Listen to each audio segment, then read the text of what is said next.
Okay po mga kaibigan, magandang umaga po sa inyong lahat, magandang araw po. Anumang oras kayong nanonood dito sa ating programang Expose the Truth. Isang napakahalagang doktrina sa Biblia ang ating matutunghayan mga kababayan. Ito po ay importante na mapakinggan ng mga taong bayan sapagkat ito po mga kapatid ay talagang nagagawa po ito na hindi po namamalayan ng tao. Dahil ito po ay tungkol po doon sa tinatawag na kasalanan walang kapatawaran. Ano nga po ba yung kasalanan walang kapatawaran? Baka naman po nating nagagawa ito ay wala na tayong kapatawaran, mga kaibigan.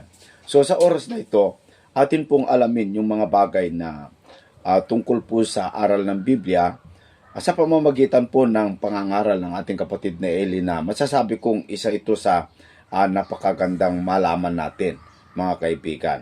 Ito'y mapapakinggan natin sa doktrina po, no? At sa doktrina dyan po sa MCGI. Pero gusto ko pong i-share kasi may mga nagtatanong sa atin kung ano po yung kasalanan na walang kapatawaran. Kaya para maliwanag po sa atin mga kapatid, ay narito na po yung ating video na gusto kong i-share sa inyo. Sana po ay patapusin po ninyo kasi napakahalaga po ito talaga mga kababayan. Narito na po. Ang ating itutuloy ngayon, kapatid na Daniel. Kapatid na Eli, nandun po tayo sa pinag-aaralan natin na mga kasalanan laban sa Espiritu Santo at natapos po natin kagabi na pinag-aralan na po natin yung mga inihain sa Diyos-Diyusan at yung sa dugo. At ito pong binigti na makakasama po ngayon sa ating pag-aaral ay ang may kinalaman sa pakikiapid.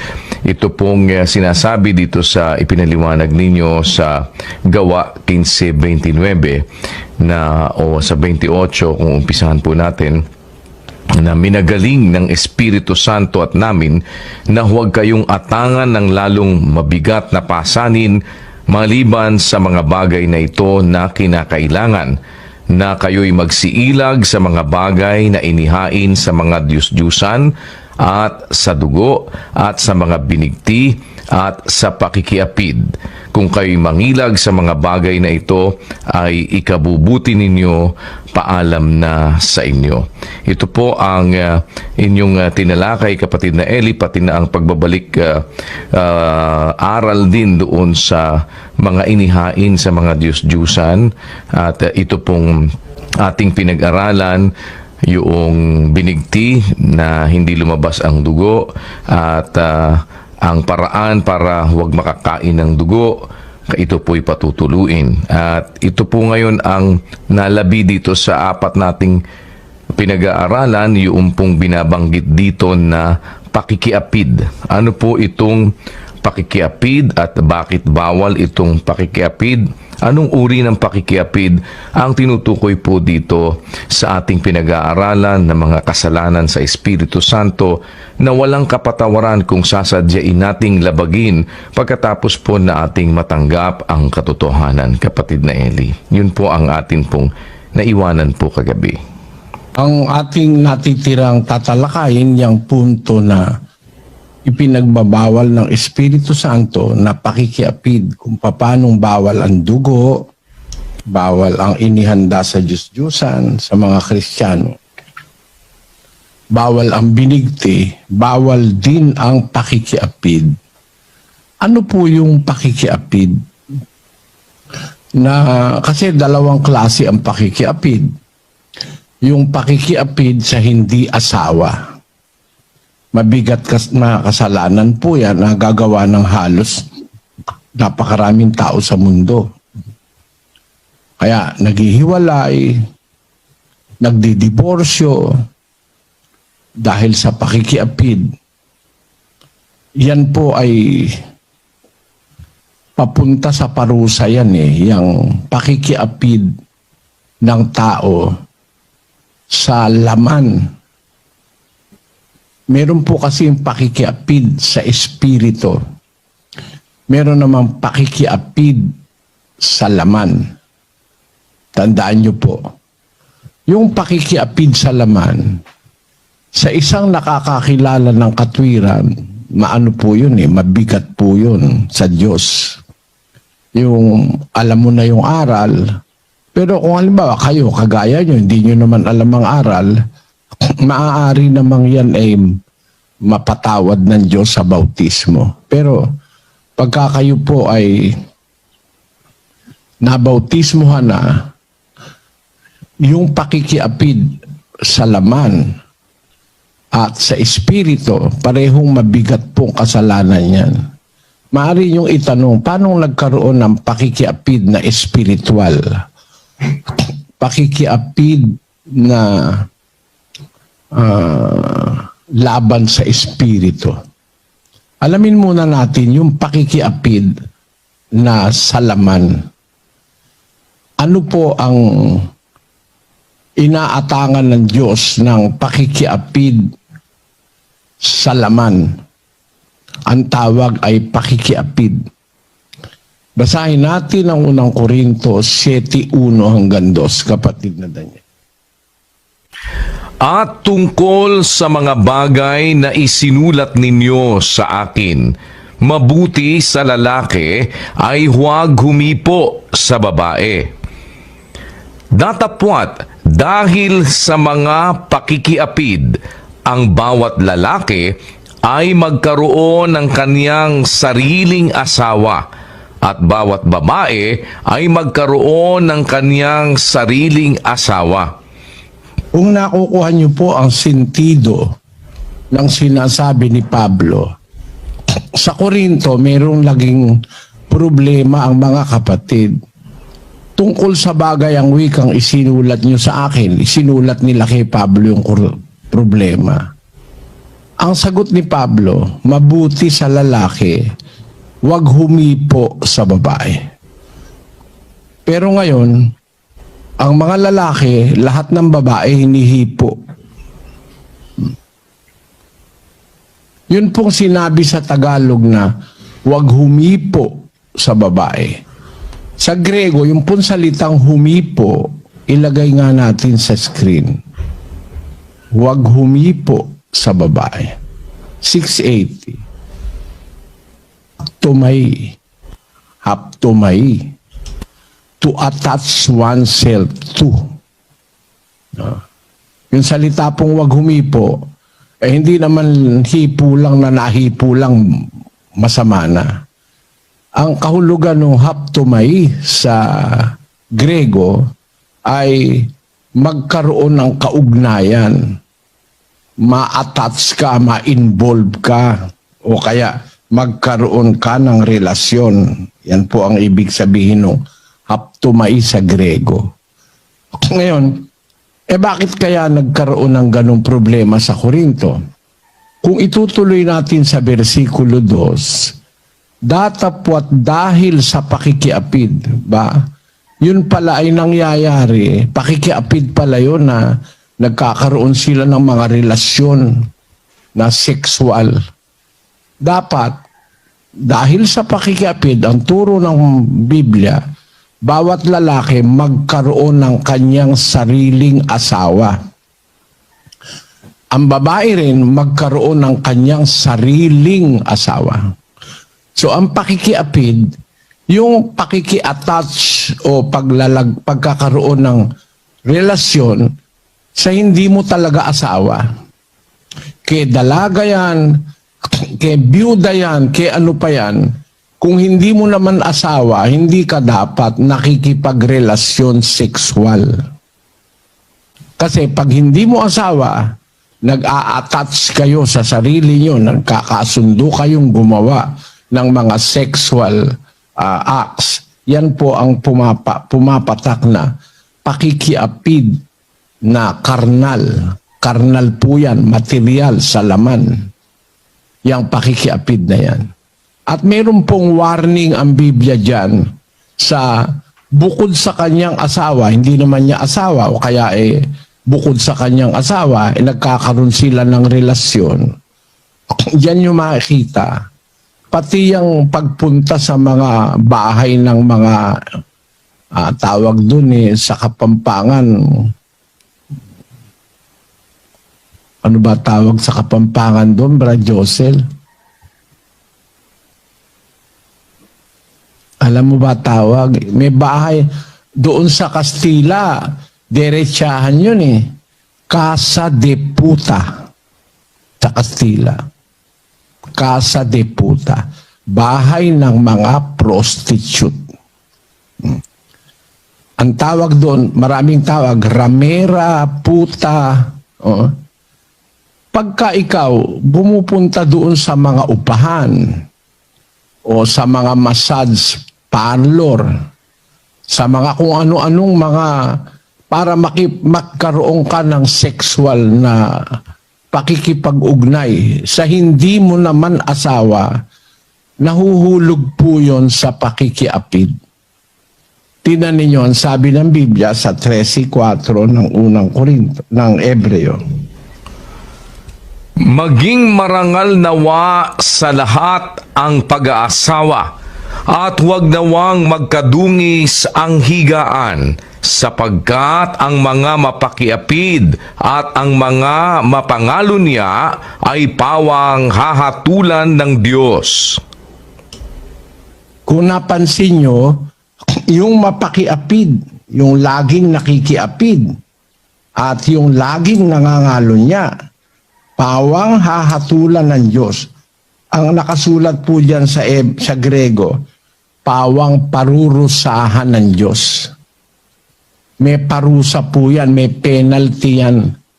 Yung mapakiapid. Kaya ang sabi ni Pablo, maging marangal ang pag-aasawa. Ano po yung marangal na pag-aasawa? Huwag magkadungis ang higaan. Ang ibig sabihin ng huwag magkadungis ang higaan, hindi dapat magkaroon ng ibang hihiga ka kasama ibang lalaki o kasama ibang babae. Huwag magkadungis ang higaan. Yan po kasing pakikiapid o pangangalo niya, nagaganap yan sa higaan karamihan no? Hindi dapat magkadungis ang higaan o ang pagsasamang sexual ng mag-asawa. Pagka ang isang lalaki, walang kaugnayang ibang babae, marangal yung pag-aasawa nun. Ganon din naman yung isang babae, hindi nakikipag-ugnay sa ibang lalaki, marangal pong pag-aasawa yon. Yon ang pag-aasawang kinakasihan ng Diyos at pinagpapala ng Diyos. Pero halimbawa, hihiga ka sa higaan ng iba o maghihiga ka kasama ang iba, delikado po yan, mga kapatid.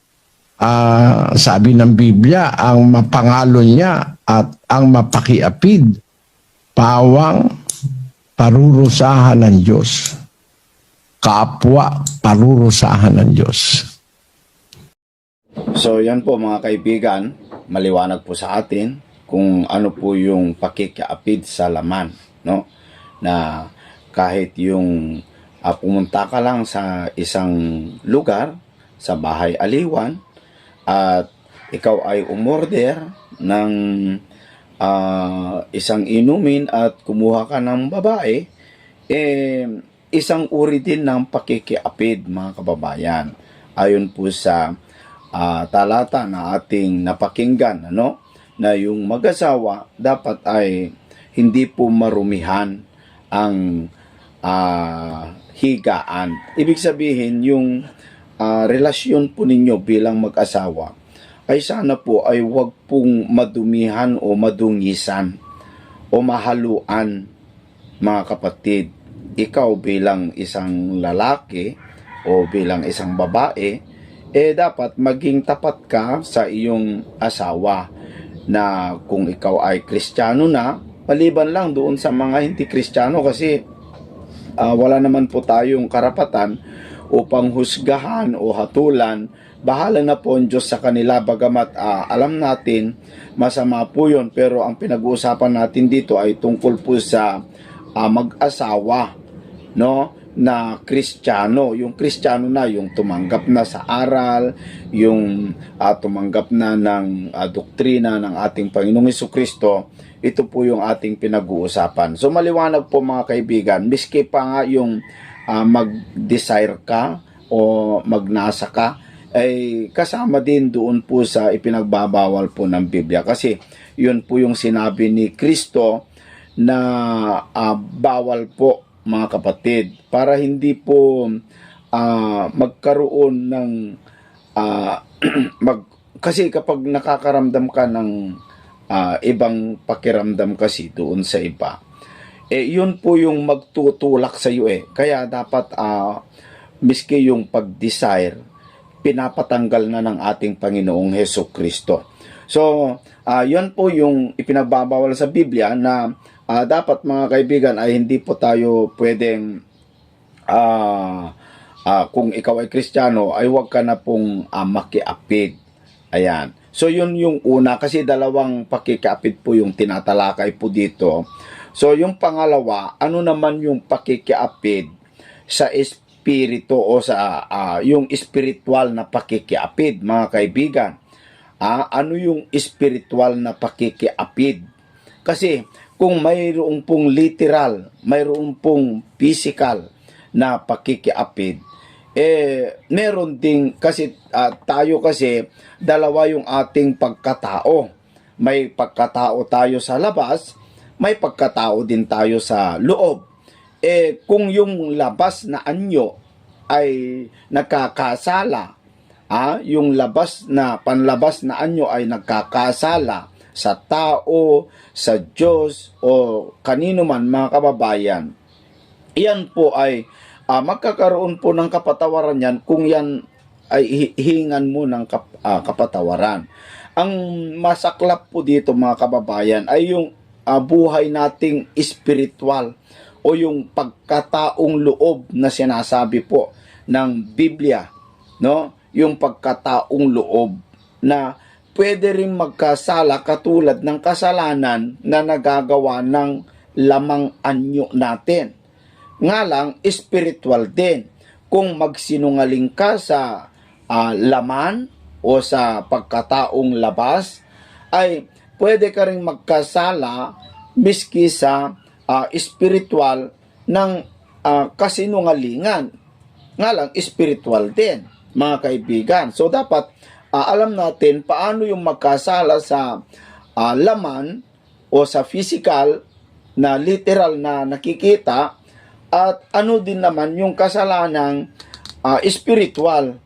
Dapat makita po natin yun, kasi importante na malaman natin, dahil ang sabi po ni Apostol Pablo sa banal na kasulatan, mga kaibigan, dito po sa libro ng 1 Thessalonians chapter 5 sa verse 23, ganito po yung sinasabi po ni Apostol Pablo: at pakabanalin kayong lubos ng Diyos din ng kapayapaan, at ang iyong espiritu at kaluluwa at katawan ay ingatang buo na walang kapintasan sa pagpaparito ng ating Panginoong Hesukristo.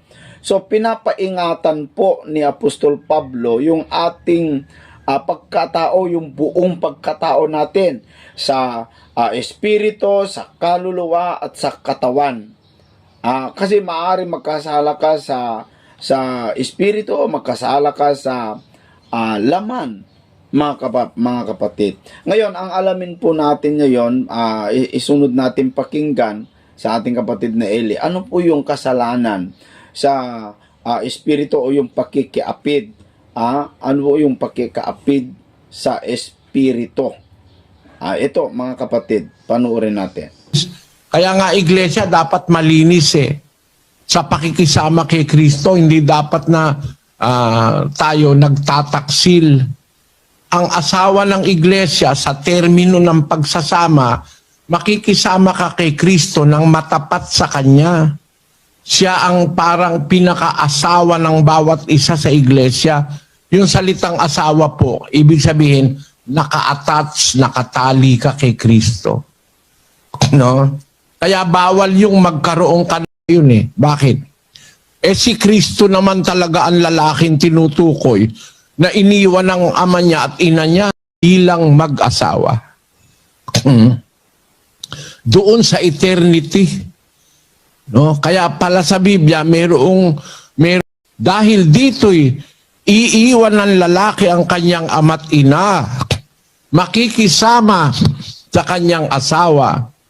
Ang dalawa magiging isang laman. Ang hiwagang ito ay dakila. Datapwat sinasalita ko ang tungkol kay Kristo at tungkol sa iglesia. Alam nyo ba yon mga kapatid?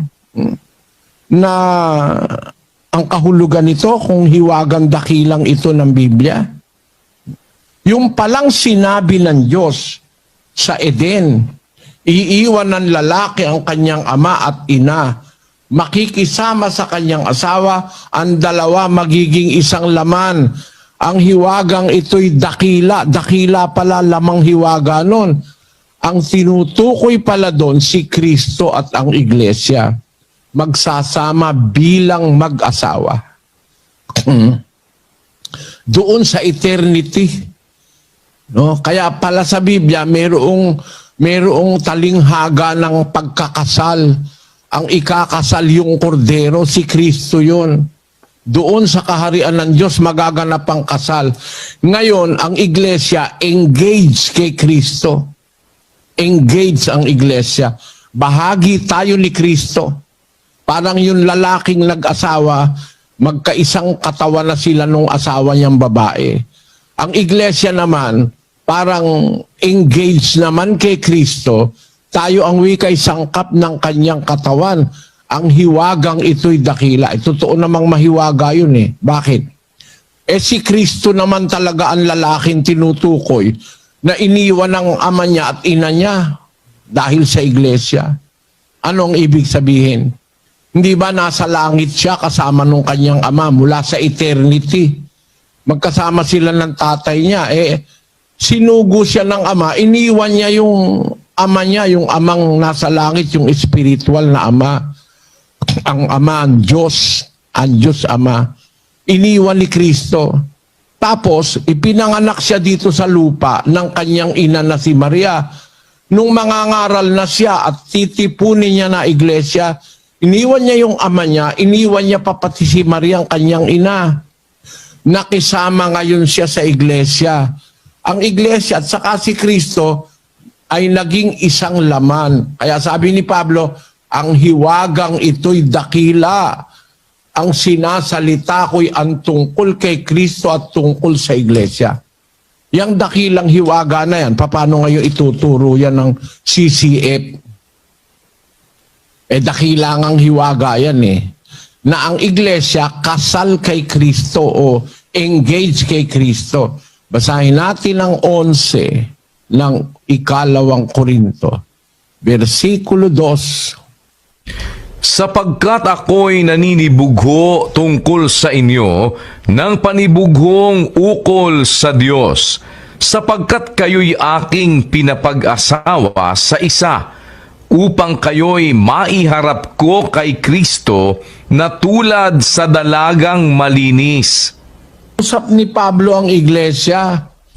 Naninibugo ako sa inyo ng isang panibughong ukol sa Diyos. Kayo'y pinapag-asawa ko sa isa para maiharap ko kayo kay Kristo tulad sa dalagang malinis. Kaya nga iglesia dapat malinis sa pakikisama kay Kristo. Hindi dapat na tayo nagtataksil. Ang asawa ng iglesia sa termino ng pagsasama, makikisama ka kay Kristo ng matapat sa Kanya. Siya ang parang pinaka-asawa ng bawat isa sa iglesia. Yung salitang asawa po, ibig sabihin, naka-attach, nakatali ka kay Kristo. No?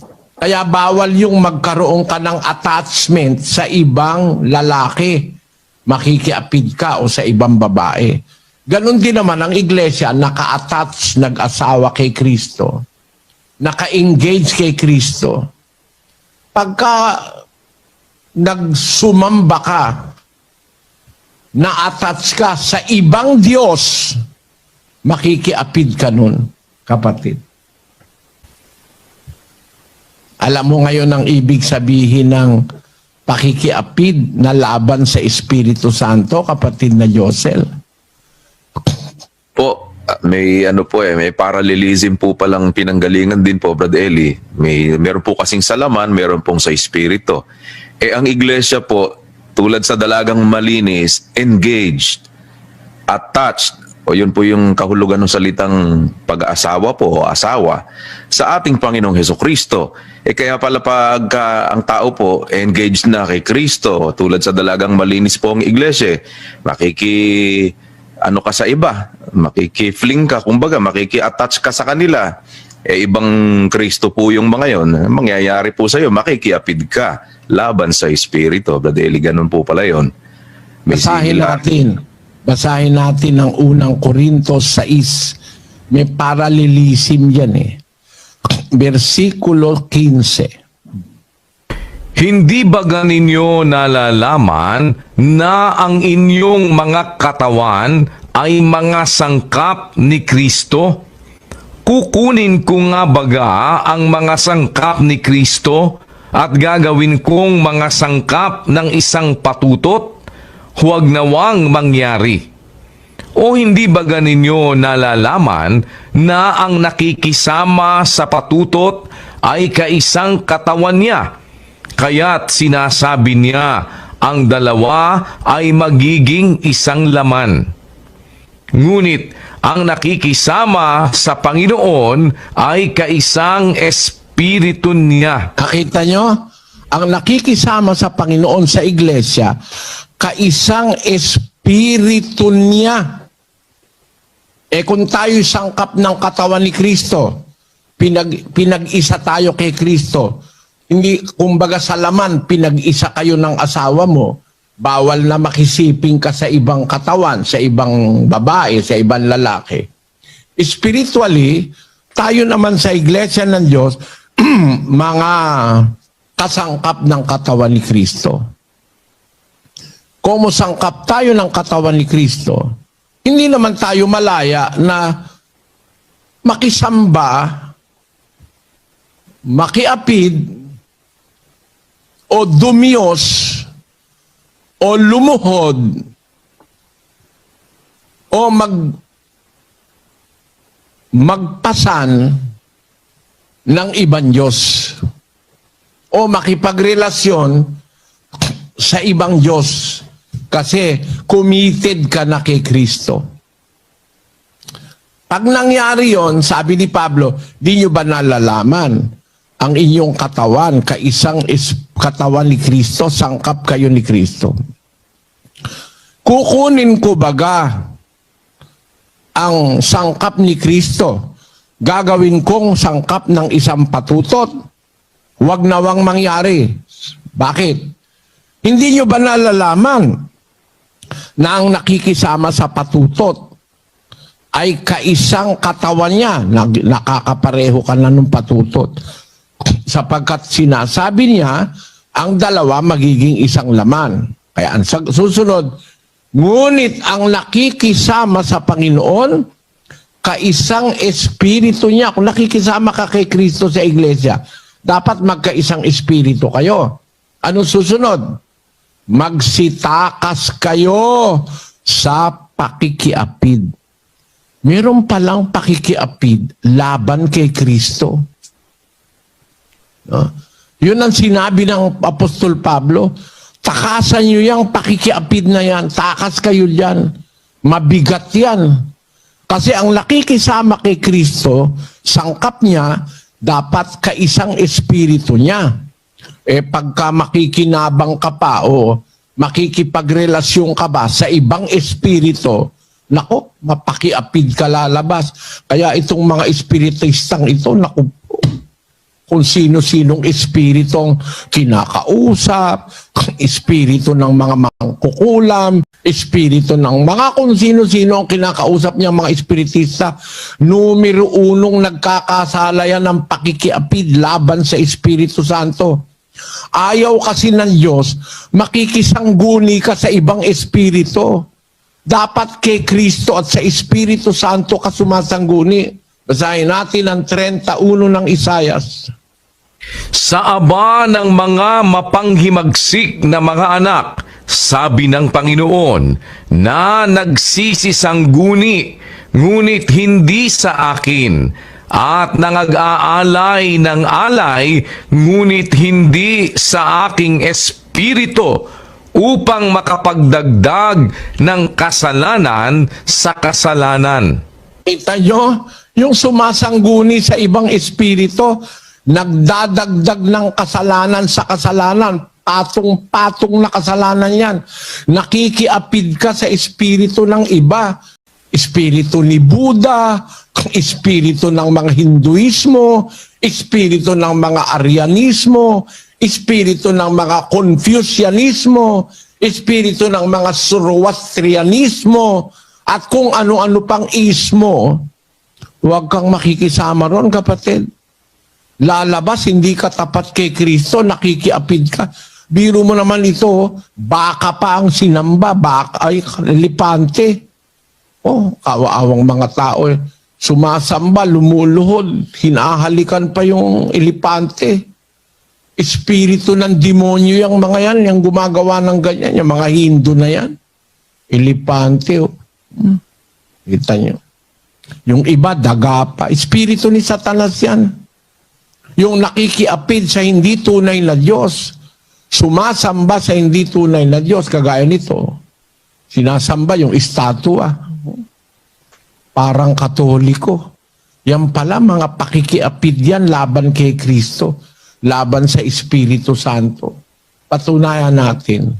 Doon sa Jeremias, ganito ang sinasabi sa Kapitulo 3, versikulo 9, kapatid na Daniel.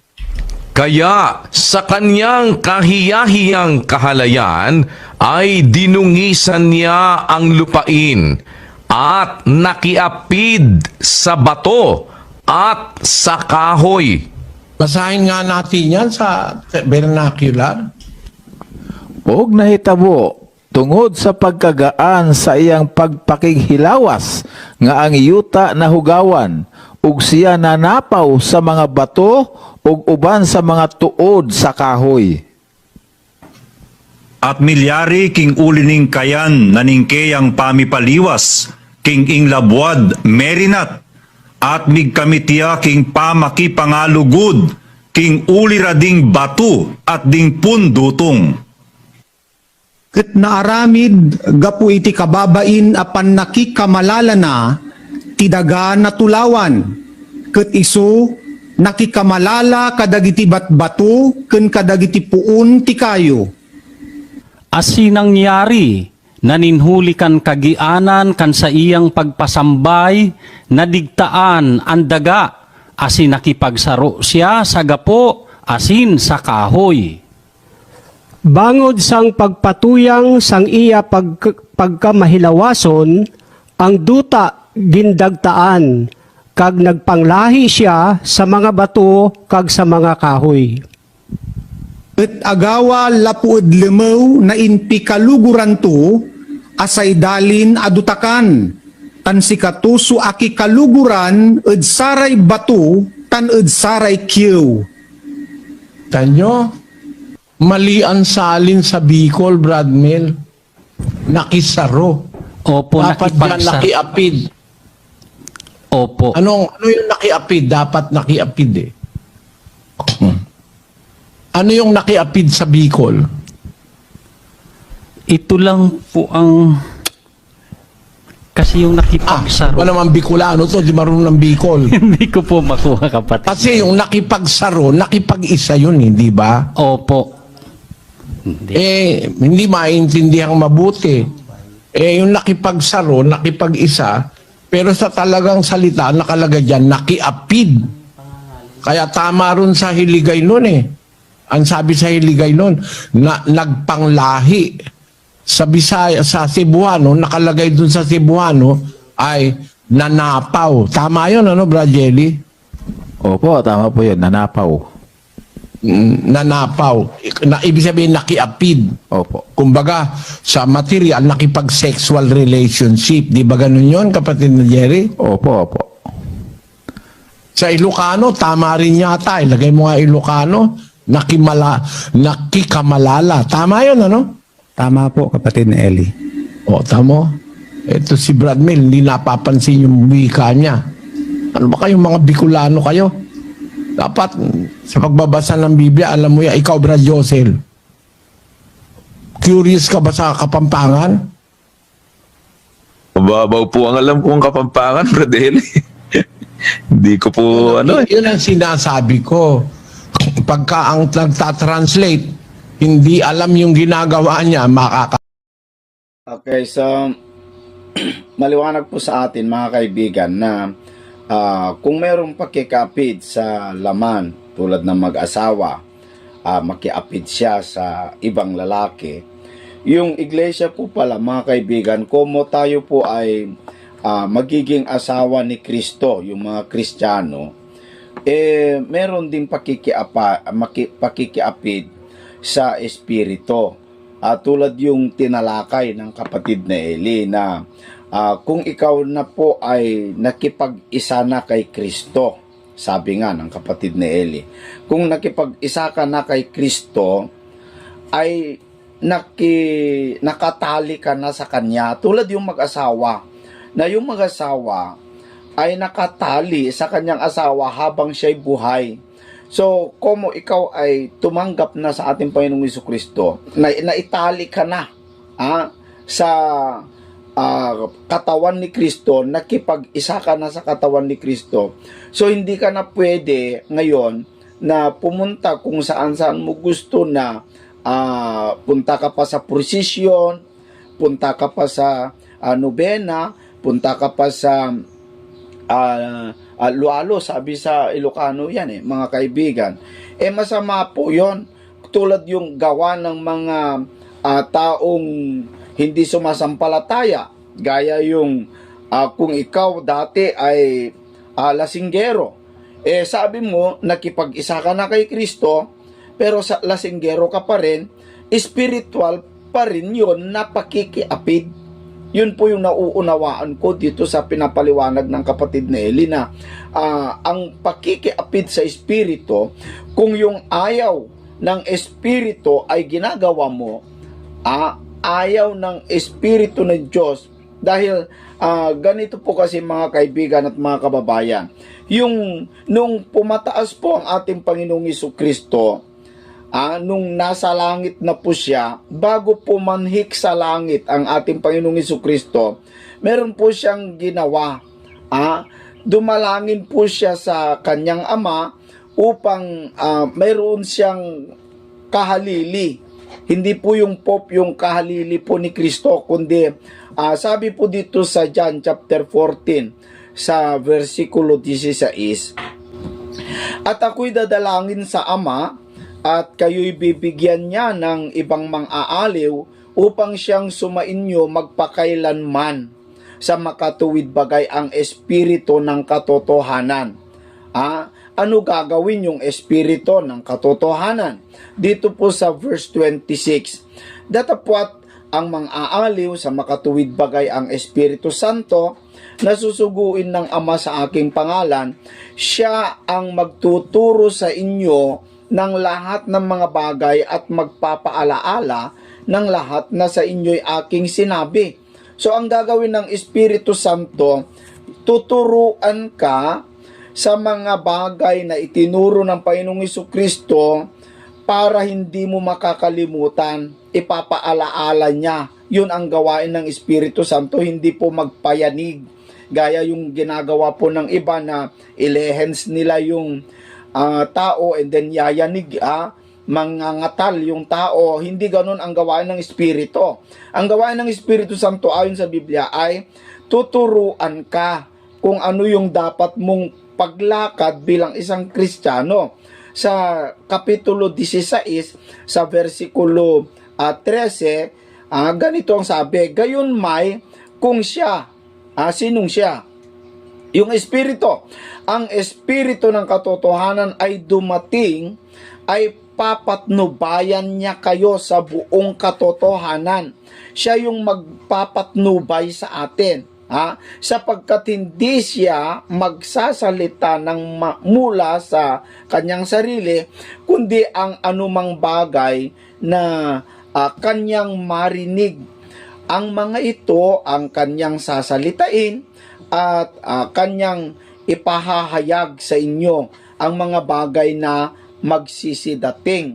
So siya po yung ating guide, mga kaibigan, para sa mga pakikipagrelasyon natin sa ating Panginoong Jesucristo. Siya yung tutulong sa atin. Ayaw po ng Espiritu, kapag ang Espiritu po, mga kapatid, ay nasa iyo na, sabi po dito sa libro ng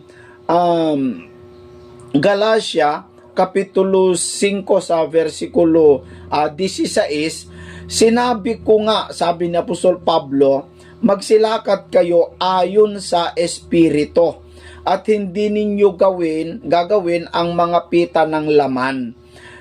Ang isang Kristiyano po pala, kapag nakipag-isa ka na kay Kristo, lumakad ka bilang isang Kristiyano na nakiasawa o relasyon na kay Kristo.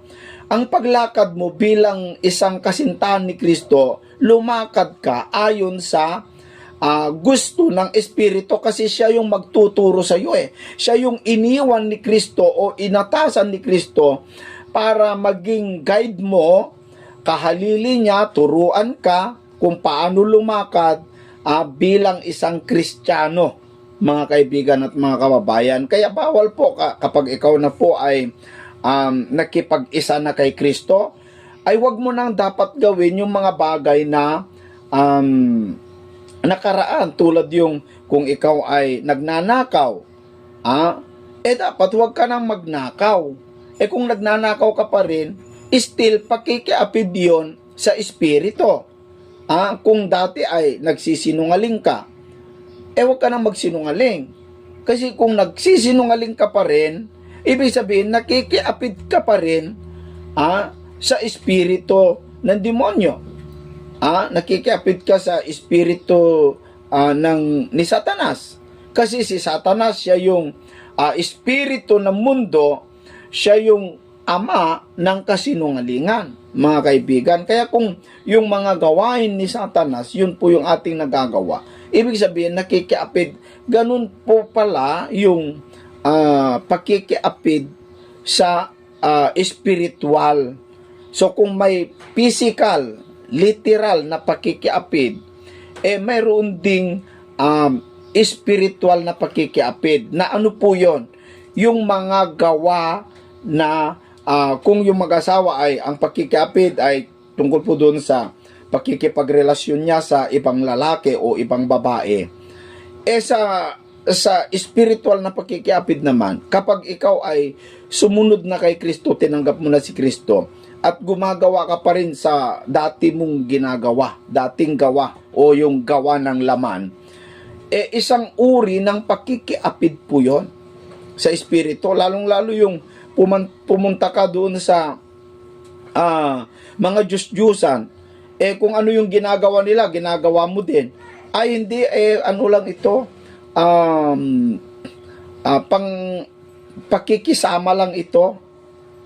Pakikisama lang ito, Esel. Wala naman, hindi ko naman mula sa puso ko ito, kundi gawin ko lang ito kasi kung hindi ka naman makisama, para kang ganun po yung katwiran ng iba pakikisama lang daw pakikisama nga kasalanan nga yung ginagawa mo, pakikisama pa rin. Dapat ikaw yung magiging liwanag doon sa tao na pakisamaan mo. Hindi ikaw yung sumunod sa kanya, mga kaibigan. Dapat hindi naman po tayo tutol doon sa tinatawag na pakikisama. Basta hindi ikaw yung sumunod, alam mo na nga mali tapos nakisama ka pa para lang hindi magalit sa iyo, okay lang sa iyo. Basta kahit hindi magalit yung tao, makisama ka, gawin mo yung gusto niya. Kahit magalit na ang asawa mo o yung magalit na ang Diyos bilang asawa mo sa espiritual, si Kristo, okay lang ba sa iyo yon? Kung yung literal na asawa mo, meron kang asawa, and then tapos nakita kayo doon sa dati mong ex, tinawag ka, pakikisama ko lang yon, Bakit? Pakikisama ko lang yun sa dati nating kaibigan. Kaya sumama ako sa kanya. Payag ba asawa mo nun? Makisama ka sa kanya. Kung ayaw mong magalit siya, makisama ka. Gawin ninyo yung dating ginagawa. Sa laman. Ay hindi po pwede yon, mga kapatid. Magagalit yung asawa mo yan. So ganun din ang Panginoong Jesucristo bilang asawa mo na, dahil nakirelasyon ka na sa kanya, tinanggap mo na siya, wag na. Ganun po pala, mga kaibigan, ang pakikiapid sa Espiritu Santo, no? Yung pakikiapid sa makirelasyon ka pa sa gawa ng mundo, mga kaibigan. So, alam nyo, napakaganda itong ating napakinggang aral,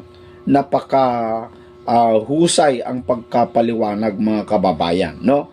Kung gusto nyong mapanood ang buo ng video ito, mga kaibigan, kasi may mga nagrereklamo, ba't ka pa nagpapaliwanag? Reaksyon po ito Kung gusto po ninyong panuorin ito ng buo na walang ganitong reaksyon, punta po kayo doon sa MCGI channel.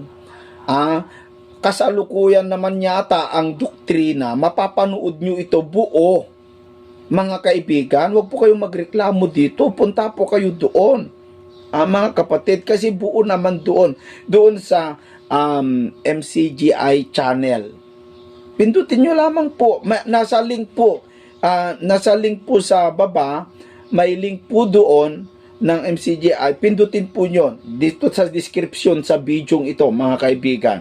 May link po ng MCGI dyan. Pindutin nyo yan para makapunta kayo doon sa MCGI channel para mapanood nyo yung buo, mga kapatid. Kasi napakaganda po yung mapanood mo yung buo nito para magkaroon ka ng idea kung ano po talaga yung aral ni Kristo, yung kabuuan ng aral ni Kristo. Bagamat sinasabi ko na rin, mga kaibigan, dito sa ating programa yung mga aral ni Kristo, pero kung gusto nyo na si Brother Eli mapakinggan nyo, punta kayo doon sa MCGI channel.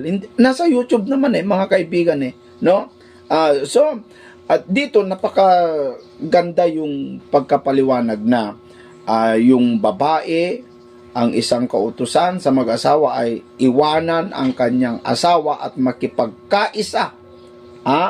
Napakagandang hiwaga pala nito, no? Na kung yung isang mag-asawang lalaki at babae, kapag sila po ay mag-asawa na, ay yung lalaki, iwanan niya ang kanyang ama at ina. Ganon din yung babae, iwanan niya yung kanyang ama at ina at makisama sa kanyang asawa at sila'y magiging isang laman. Kaya dapat yung isang binata at dalaga, kapag mag-asawa po kayo, ay lumayas na kayo dyan sa bahay ng mga magulang po ninyo.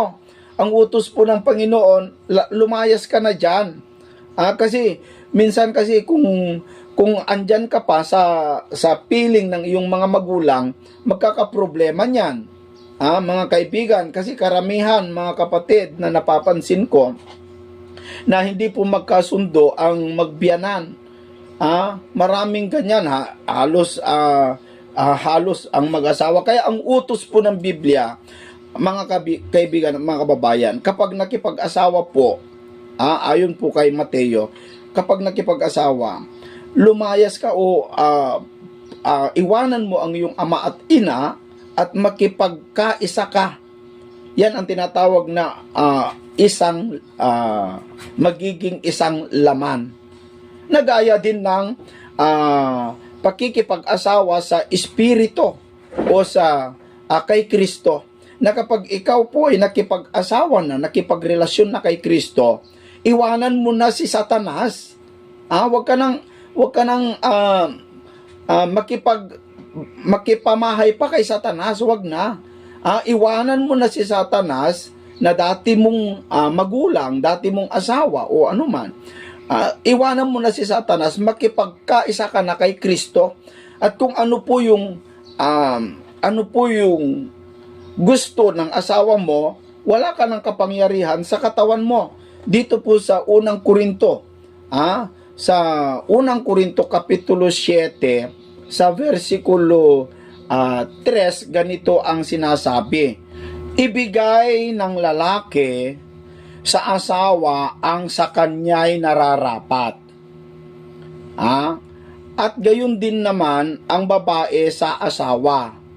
So yung mag-asawa po pala, yung lalaki ibigay sa babae ang sa kanya'y nararapat. Ano yung nararapat? Yung buhay na maganda, yung bahay, yung pangangailangan sa pamilya, dapat tungkulin ng isang lalaki, gawin yon. Ganun din ang babae. Ang babae ay walang kapangyarihan sa kanyang sariling katawan. So, ganun po pala ang mag-asawa, no, mga kapatid. Yung babae daw, kapag nakipag-asawa ka na, wala ka ng kapangyarihan doon sa sarili mong katawan. Kanino na yung katawan mo? Kundi ang asawa, at gayon din naman ang lalaki ay walang kapangyarihan sa kanyang sariling katawan, kundi ang asawa. So, ang nagmamay-ari na po pala sa katawan mo ay yung asawa mo. Ngayon, ang pakikipag-asawa natin kay Kristo, ganun din po mga kapatid, no? Na kapag ikaw po'y nakipag-asawa kay Kristo, yung sarili mong katawan, yung sarili mong kagustuhan, hindi na sa iyo, hindi mo na yun pagmamay-ari, kundi kay Kristo na po yun, mga kapatid. Ganun din si Kristo, yung pagmamay-ari niya ay pagmamay-ari mo na din. Kaya nga mga kapatid, yung ugali, yung karakter ni Kristo, yun na yung magiging karakter mo. Kumbaga magkapalitan mga kaibigan yung magiging karakter mo, yun na yung magiging karakter niya. Kaya kapag nakipag-asawa ka na kay Kristo, yung lumalabas na sa iyo ay yun na po yung nakikita, mga kaibigan. So ganun po pala, no? Napakaganda, ganda ang aral na ating pong nakikita dito, na sa pagkakasala sa Espiritu Santo, na maaaring ito'y hindi mapapatawad, ay ang isang napakabigat, yung makikiapid ka pa sa espiritual na pakikiapid. Isa pa sa mga nakikita kong kasalanan sa Espiritu Santo ay yung magsinungaling. Dito sa libro ng Acts, mayroon pong istorya na ganito. Napakasimple lang kung titignan natin. Yung kasalanan ni Ananias at saka ni Sapphira. Nagsinungaling lang sila sa Espiritu Santo sa pamamagitan ng pagbibigay ng abuloy. O ito, basahin natin mga kapatid. At sinabi sa kanya ni Pedro, sabihin mo sa akin, kung ipinagbili ninyo ng gayon ang lupa. At sinabi niya, oo, sa gayon. Datapot sinabi sa kanya ni Pedro, bakit kayo nagkasundo upang tuksuin ang Espiritu ng Panginoon?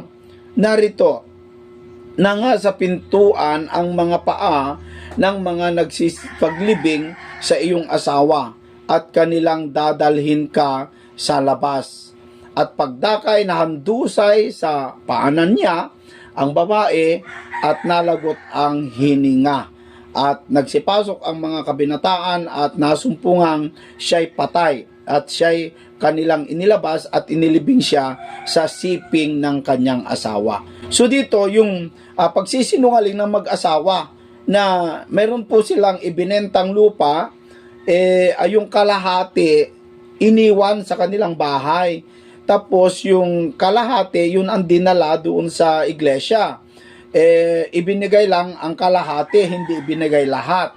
Como wala namang problema kahit ilan po yung ibibigay mo, no, mga kaibigan.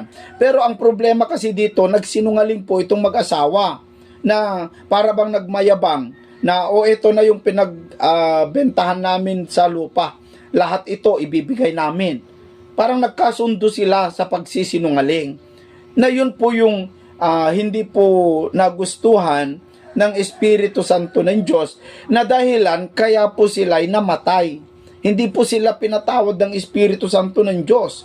Kaya ang isa sa mabigat na kasalanan, yung planuhin mo, pagplanuhan nyo, yung talagang dalawa kayo, magplano kayo, na gawin po ninyo yung ganong klaseng pagkakasala, ay naku po mga kaibigan at mga kababayan, napakabigat po pala no?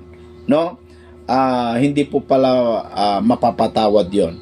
So sana po ay nagkaroon po tayo ng magandang natutunan dito sa ating programang Expose the Truth.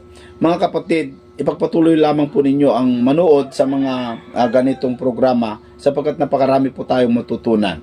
Lalong-lalo sa ating programang Expose the Truth.